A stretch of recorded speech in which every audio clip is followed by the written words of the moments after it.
یہ تاریخ کا ایک کڑوا سچ ہے کہ جماعت اسلامی کے بانی مولانا مودودی نے قیام پاکستان سے پہلے تصور پاکستان اور قائد اعظم محمد علی جناح کی مخالفت کی اور پاکستان بننے کے بعد بھی اپنے موقف پر قائم رہے۔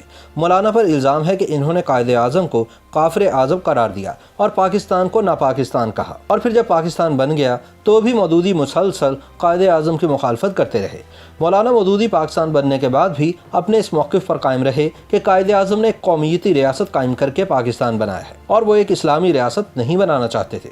تاہم یہ بھی ایک سچ ہے کہ پاکستان کا قیام قومیت کی بنیاد پر وجود میں آیا تھا، مذہب کی بنیاد پر نہیں۔ ماضی میں جناح اور ان کے تصور پاکستان کی مخالفت کرنے والی جماعت اسلامی سے وابستہ افراد آج اس بات کو جھٹلاتے ہیں کہ مولانا مودودی اور ان کی جماعت نے قیام پاکستان کے بعد بھی محمد علی جناح کی مخالفت کی تھی۔ تاہم تاریخ کے اوراق کو پلٹ کر دیکھا جائے تو پتہ چلتا ہے کہ جماعت اور اس کے قائدین پاکستان بننے کے بعد بھی تصور پاکستان اور قائد اعظم کے مخالف رہے۔ چنانچہ یہ کہنا تاریخ کو جھٹلانے کے مترادف ہے کہ پاکستان کے بنتے ہی جماعت اسلامی کی کایا کلپ ہو گئی تھی۔ ناقدین کا تو یہ بھی کہنا ہے کہ مولانا مودودی کا جناح سے اختلاف ہی یہ تھا کہ وہ خود کو قائد اعظم کی ٹکر کا لیڈر سمجھتے تھے۔ جماعت اسلامی کے اکابرین کا موقف ہے کہ مولانا مودودی کے حوالے سے جھوٹا پروپیگنڈا تب شروع ہوا جب پاکستان کے قیام کے بعد انہوں نے اسلامی نظام کے نفاذ کا مطالبہ کیا۔ تاہم تاریخ کے پنوں پر نگاہ دوڑائی جائے تو صاف پتہ چلتا ہے کہ جماعت اسلامی کا یہ موقف غلط ہے۔ آئیے تاریخی حوالوں سے جاننے کی کوشش کرتے ہیں کہ سچ کیا ہے اور جھوٹ کیا۔ جماعت اسلامی کے ترجمان ہفت روزہ کوثر نے پاکستان کے قیام کے 3 ماہ بعد 16 نومبر سن 1947 کو اپنے اداریے میں لکھا: ہم اس تحریک کو آج بھی صحیح نہیں سمجھتے جس کے نتیجے میں پاکستان بنا ہے۔ روزنامہ انقلاب کے 9 اپریل سن 1948 کے شمارے کے مطابق مولانا مودودی نے جماعت اسلامی لاہور کے اجتماع میں فرمایا: ہماری قوم نے اپنے لیڈروں کے انتخاب میں غلطی کی تھی اور اب یہ غلطی نمایاں ہو کر سامنے آ گئی ہے۔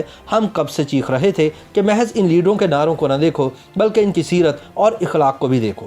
اس وقت لوگوں نے پرواہ نہ کی اور اب پچھتا رہے ہیں۔ مولانا مودودی نے ترجمان القرآن میں اپنے جون سن 1948 کے اداریے میں لکھا: کسی ملک و قوم کی انتہائی بدقسمتی یہی ہو سکتی ہے کہ نااہل اور اخلاق باختہ قیادت اس کے اقتدار پر قابض ہو جائے۔ اسی شمارے میں مزید لکھا گیا کہ جو ہی انگریز اور کانگریس کی باہمی کشمکش ختم ہوئی تو اس قیادت عظمیٰ نے اپنے آپ کو ایسی حالت میں پایا جیسے اس کے پاؤں تلے زمین نہ ہو۔ اب وہ مجبور ہو گئی کہ جو کچھ جن شرائط پر بھی طے ہوا اسے غنیمت سمجھ کر قبول کر لے۔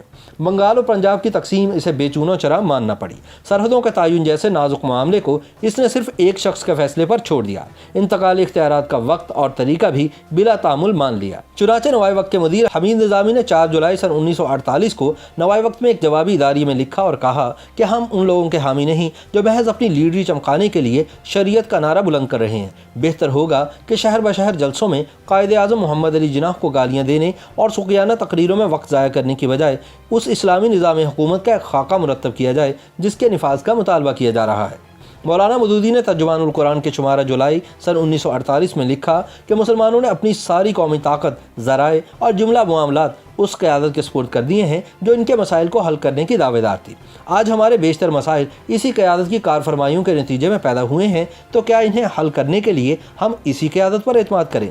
اس اداریے کے جواب میں حمید نظامی نے 31 جولائی سن 1948 کو اداریہ لکھا اور کہا کہ حضرت مولانا نے 10 سال کے عرصے میں پہلی مرتبہ دل کی بات کھل کر کہی اور صاف لفظوں میں مسلمانوں سے کہا کہ محمد علی جناح کی جگہ مجھے قائد مانا جائے۔ اب صرف اتنا کرم فرمائیں کہ مسلمانوں کو یہ بھی بتا دیں کہ آپ کا ٹھوس سیاسی پروگرام کیا ہے۔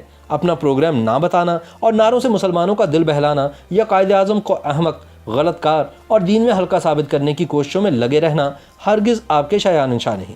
مولانا ابو العالیٰ مودودی نے 9 اگست سن 1948 کو جنگ میں تقریر کرتے ہوئے کہا کہ مسلم لیگ کی جنگ کفر و اسلام کی جنگ نہیں تھی۔ مسلم لیگ نے اب تک یہ نہیں کہا کہ پاکستان کا خطہ اس لیے حاصل کیا گیا کہ یہاں اسلامی خلافت چلائی جائے گی، بلکہ یہ قومیت کی جنگ تھی۔ قومیت کی جنگ کو اسلام کی جنگ سے کوئی واسطہ نہیں۔ لیگ نے آج تک تسلیم نہیں کیا کہ پاکستان میں شریعت کا نفاذ ہوگا۔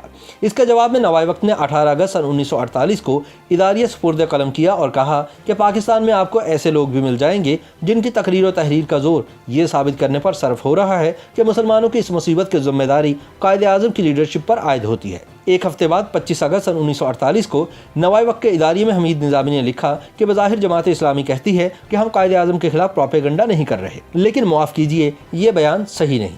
واضح رہے کہ حمید نظامی نے یہ اداریہ قائد اعظم کی وفات سے ٹھیک 2 ہفتے قبل لکھا تھا۔ تاریخ کے ان چند حوالوں سے واضح ہو جاتا ہے کہ جماعت اسلامی اور مولانا مودودی نے نہ صرف یہ کہ مطالبہ پاکستان کی مخالفت کی، بلکہ پاکستان بننے کے بعد بھی جماعت اور مولانا مودودی قائد اعظم محمد علی جناح کی مخالفت کرتے رہے۔ تاریخ کے اوراق میں محفوظ یہ حقائق ثابت کرتے ہیں کہ جماعت اسلامی اور اس کے قائدین پاکستان بننے کے بعد بھی تصور پاکستان اور قائد اعظم کے مخالف رہے۔ چنانچہ یہ کہنا تاریخ کو جھٹلانے کے مترادف ہے کہ پاکستان بنتے ہی جماعت اسلامی کی قائق رب ہو گئی تھی اور مولانا مودودی نے جناح کی قیادت کو تسلیم کر لیا تھا۔